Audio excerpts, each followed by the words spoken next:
Friedrich Nietzsche is one of the most radical and revolutionary philosophers whose ideas shook the intellectual tradition of the West and laid the groundwork for many modern philosophical movements. His final work, The Will to Power, is not only a synthesis of his ideas, but also an attempt to describe a fundamental principle that governs all existence. According to Nietzsche, the will to power is a universal characteristic of being, a fundamental force that determines the movement of life, the development of culture, and the evolution of human consciousness. In this article, we will explore the philosopher's key ideas, trace their historical evolution, and assess their influence on contemporary thought. The will to power as the fundamental law of being. According to Martin Heidegger's interpretation, Nietzsche's philosophy reaches its greatest depth and clarity in the will to power. This work not only summarizes his reflections, but also seeks to answer one of philosophy's fundamental questions: what is being? Unlike traditional metaphysical systems, which sought the foundation of the world in spirit, matter, or ideas, Nietzsche proposes a radically different concept. All existence is the will to power. This principle does not merely describe human or societal behavior, but extends to all reality, including nature and even the very structure of being. Looking at the historical development of philosophy, Nietzsche's concept can be seen as a response to the long tradition of Western metaphysics, from Plato to Kant. Plato established the division between the world of ideas and the world of material things, thus creating a dualistic model in which true being exists beyond sensory experience. Christianity reinforced this tendency by making the otherworldly realm dominant in human perception. Kant, in turn, attempted to reconcile empiricism and rationalism by introducing the concept of the thing in itself, which ultimately remained unknowable. Nietzsche dismantles this tradition, rejecting all transcendent constructs and asserting that the world is an unstable flow of becoming, rooted in the will to power. Interestingly, Nietzsche not only rejects traditional ideas but also offers a dynamic model of reality. In his view, man is not a completed being, but something in a state of becoming, undergoing continuous stages of development. Struggle, the drive to overcome oneself, and the pursuit of greater strength are the forces that shape the course of history. Thus, Nietzsche connects philosophy with biology and psychology, asserting that the development of life is a continuous process of complexity, growth, and struggle. The birth of consciousness and human culture. Nietzsche argues that humanity originally existed within the chaos of natural forces as part of the animal world. However, it was precisely through the struggle for survival that humans began to develop the fundamental mechanisms of thought, consciousness, and culture. Interestingly, the philosopher does not view consciousness as something divine or metaphysical, but rather as an adaptive tool. Human reason, language, logic, and morality, all these are instruments developed in response to the challenges of the surrounding environment. The surrounding environment. From this perspective, parallels can be drawn between Nietzsche and Charles Darwin. Darwin explained evolution through natural selection, where species that are better adapted to environmental conditions survive. Nietzsche, however, takes this idea a step further. He argues that not only biological organisms evolve, but human culture also develops according to the laws of struggle and domination. He sees language and morality not as divinely given norms, but as tools that help humans cope with the harshness of nature. However, as society progresses, these tools begin to take on independent significance. Morality, religion, and philosophy transform into autonomous structures, detaching themselves from their original reality. This is a crucial point in understanding how, according to Nietzsche, the idea of a second world, an ideal, transcendent realm emerged as an opposition to the chaotic world of becoming. In an attempt to create an ordered and safe world, humans construct concepts that eventually start to govern them. This is how absolute moral values, dogmatic religions, and rigid philosophical systems arise not to serve human development, but, on the contrary, to restrain the will to power. Critique of traditional morality. One of the primary goals of Nietzsche's philosophy is to expose traditional moral norms. He argues that morality is not an absolute or divine truth, but merely a means of maintaining the existing order. Nietzsche sees morality as a tool through which the weak prevent the strong from fully expressing themselves.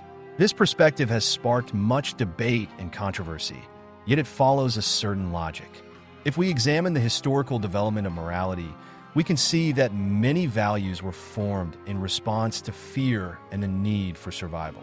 Christianity, for example, promotes the concept of the equality of all people before God, which, according to Nietzsche, serves as a way to protect the weak and those incapable of creatively transforming life.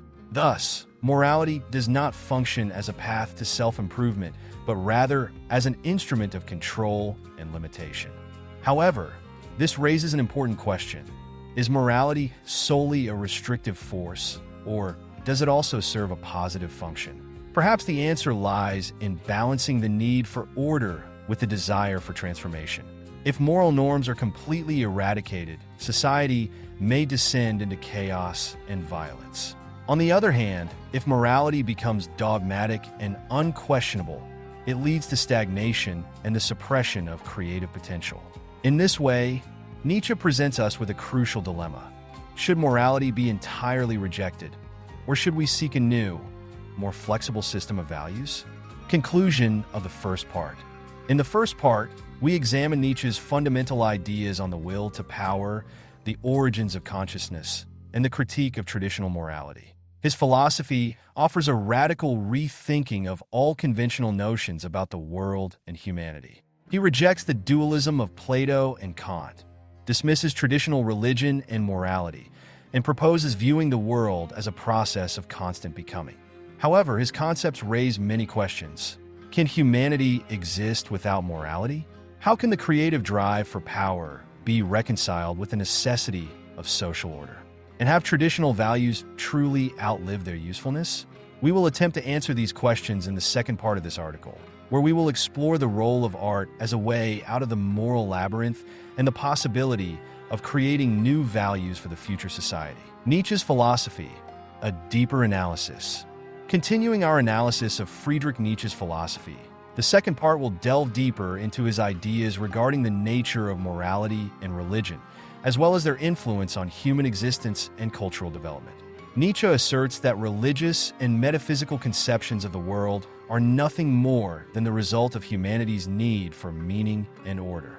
The world itself is chaotic, and in an attempt to avoid the horror of a meaningless existence, humans construct frameworks that provide them with a sense of stability. Nietzsche explains that the foundation of religion and morality lies in humanity's attempt to preserve itself.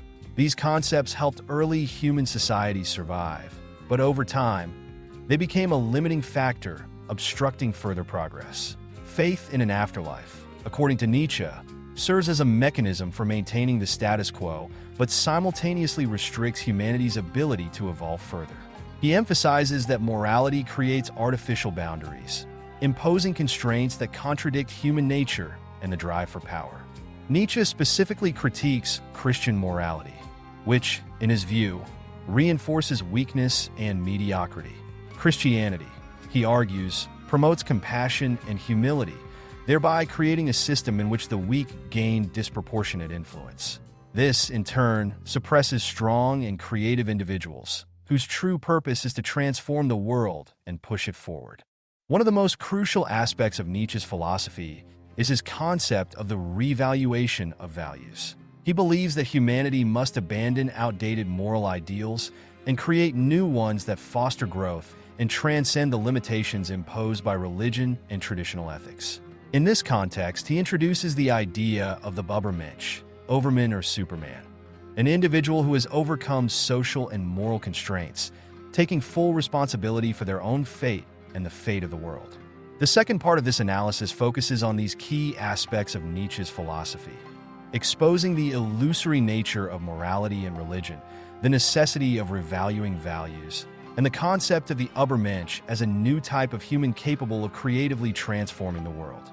Nietzsche's philosophy thus challenges established norms, offering a new path for humanity's development based on the principles of the will to power and creative self-affirmation. The final part of Nietzsche's philosophical analysis, The concluding part of the analysis of Nietzsche's philosophy focuses on his vision of escaping the crisis of traditional morality and religion, as well as the role of art in this process. For Nietzsche, art becomes the realm where rigid norms can be overcome, revealing the true world of becoming. Unlike morality and religion, which seek to preserve and stabilize the existing order, art represents an endless process of creation, constantly in motion. Nietzsche asserts that only through art can humans come closer to understanding the chaotic nature of the world and stop fearing its impermanence. Art unveils the richness of reality, its fluidity, and its multiplicity, offering individuals the opportunity to participate in this eternal process of transformation.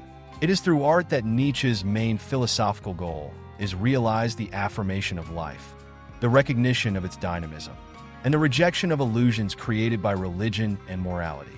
A final key aspect of Nietzsche's philosophy is his concept of eternal recurrence. He argues that every moment of life repeats infinitely, meaning that one should live as if experiencing each moment over and over again. This idea demands that individuals take full responsibility for their actions and choices. Only by embracing this principle can one attain true existence, freeing themselves from dogmas and illusions. Thus, Nietzsche's philosophy is a call for a radical reevaluation of human values. He rejects traditional moral and religious norms, insisting on the necessity of creating new values based on the will to power, creativity, and self-affirmation. In his view, art becomes the key tool that allows humanity to transcend the past and enter a world of infinite becoming.